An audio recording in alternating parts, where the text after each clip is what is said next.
The service charges, the interest rather, the whole thing costs nothing. An 8% loan or $1,000 is not much money. It's $80. Right. So we paid 80 some dollars interest. And my son, after the day he walked in the bank, I had to go get him and say, "You got to go to the bank with me, sign a paper." He never knew he had that loan.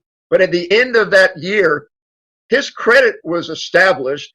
He had a credit score that was very, very high because he never missed a payment. It was an automatic draft out of that savings account to pay that loan.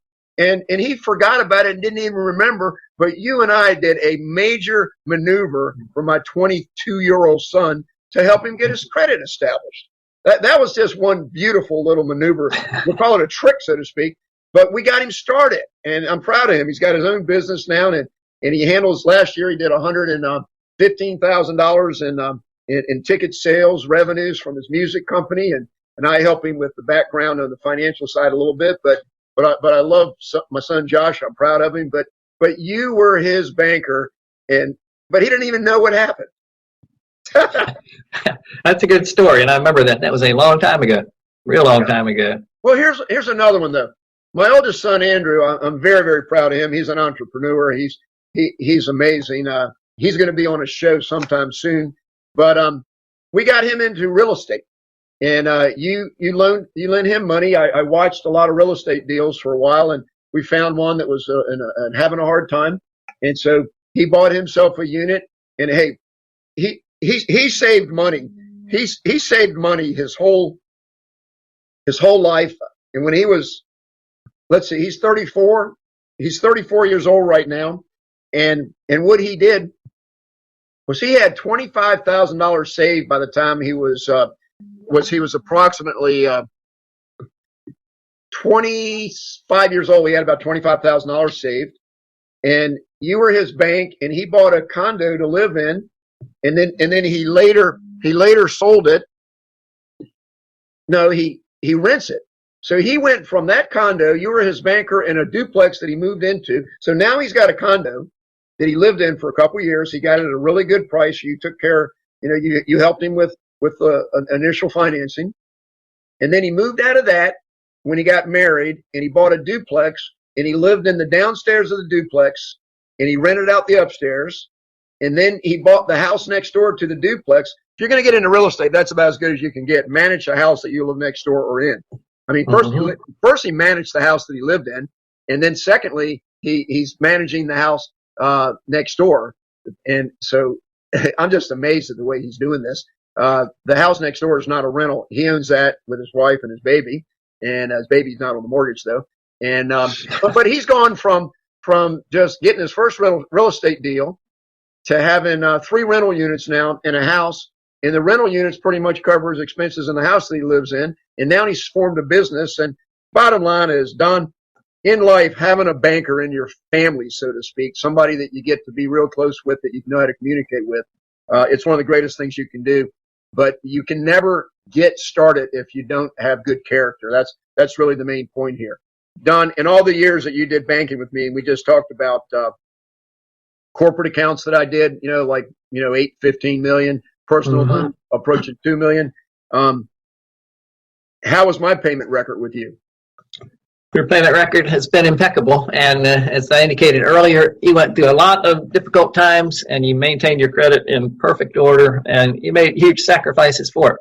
And I won't go into all the details, but that's one of the reasons that I really admire what you do. You're an entrepreneur. You found a lot of different ways to live your life and to maintain your standards and character. You have character about up there as high as anybody can possibly have. And your passion, as I've said on many, many occasions, is what gets you through it. You believe in yourself. You're very, very smart, and your sons take after you, and they're entrepreneurs like you are. You've trained them very well, and they know what they need to do to maintain good credit. And without good credit, this is a tough life to live.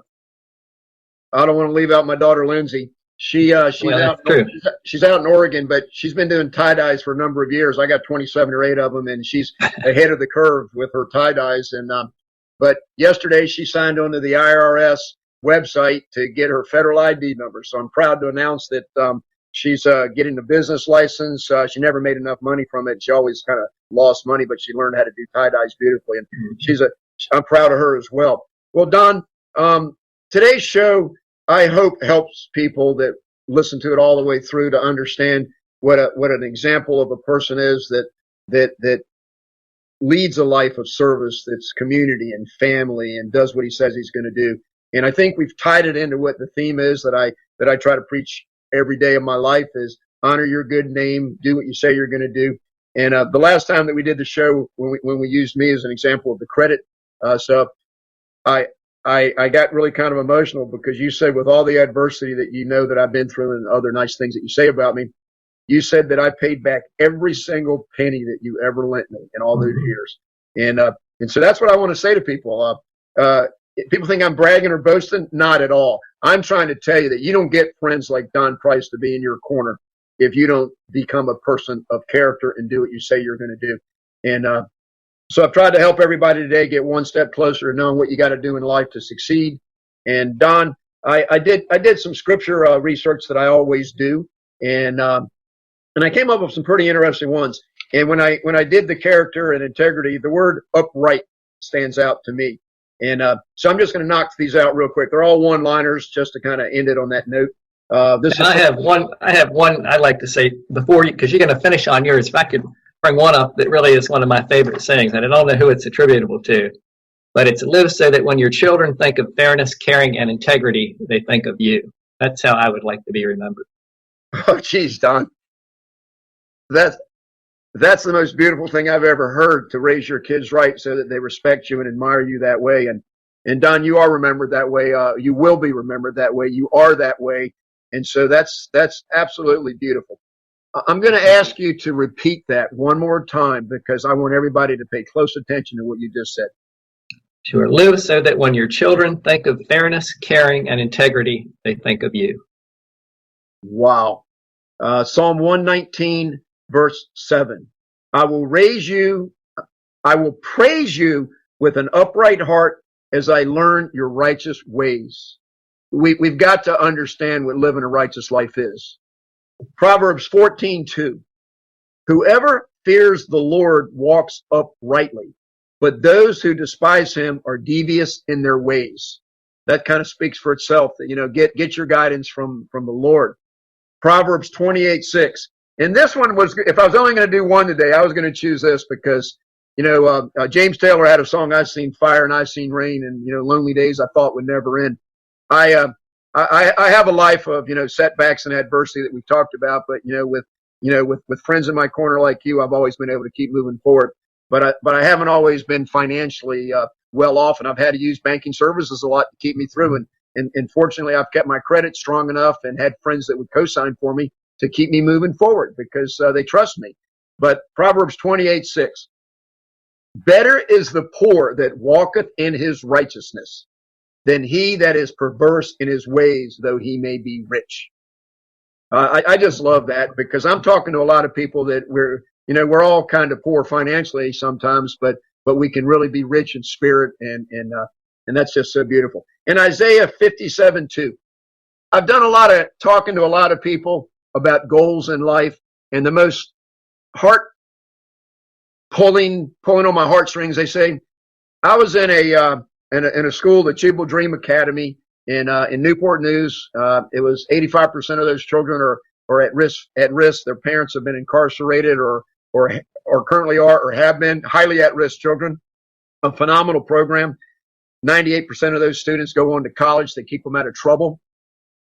But I asked this one girl, I was asking everybody in class, what are your goals in life? I had 2 NFL football player aspiring kids, get a girl. Well, I want to marry a rich doctor and have a big house and a car, some of that kind of mess. Mm-hmm. But this young lady, she said, less violence in my home. Yeah. That just touched me.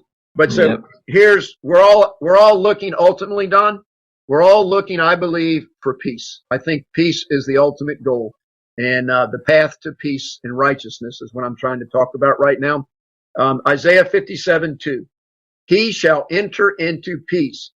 They shall rest in their beds, each one walking in his uprightness.